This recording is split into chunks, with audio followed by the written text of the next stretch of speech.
Sergueï Lavrov, le ministre russe des Affaires étrangères, s'inquiète de la loi française contre les fake news. Je cite, « Si ce n'est pas de la censure, alors qu'est-ce que c'est ?» Nous sommes sur Russia Today, France. La loi française contre les fake news, qui doit encore être examinée par les sénateurs français, prévoit notamment d'accorder au CSA des pouvoirs élargis à Internet. Le chef de la diplomatie russe, Sergueï Lavrov, dénonce une mise sous tutelle de l'information en France. Interviewé par Larry King, donc le très célèbre journaliste américain, sur l'antenne de RT, quelques jours avant la rencontre de Donald Trump et Vladimir Poutine, aujourd'hui, ce 16 juillet 2018, à Helsinki, la capitale de la Finlande, il a fait part de ses critiques à l'égard de la loi française contre les fake news. Je cite, « Nous sommes préoccupés par le fait que RT soit qualifié, par exemple par le gouvernement français, d'agent d'influence », a-t-il déclaré.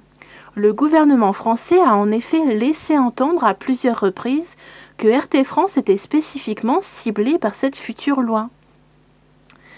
Le même gouvernement a soumis au Parlement un projet de loi visant à dresser une liste noire, donc à blacklister, des médias soupçonnés de diffuser des fake news, a poursuivi le ministre russe, ajoutant que cette liste serait doublée par une autre comprenant des médias recommandés aux régulateurs nationaux.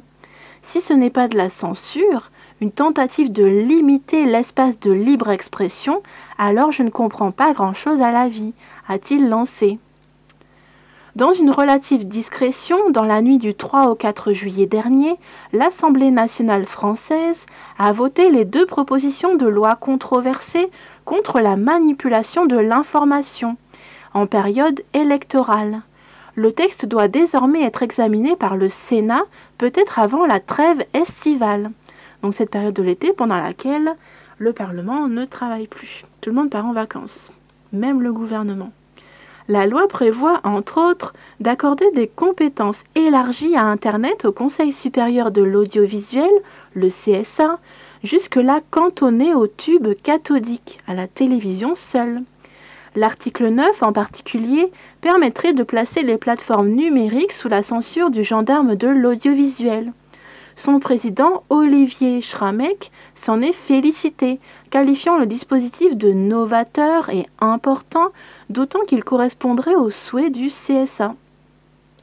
La ministre de la Culture, Françoise Nyssen, a en outre récemment invoqué comme modèle, poursuivi à travers ses propositions de loi, l'Ofcom, le CSA britannique, qui est prêt, lui, à envisager un retrait de la licence attribuée à la chaîne télévisée RT en cas d'utilisation illégale de la force par l'État russe.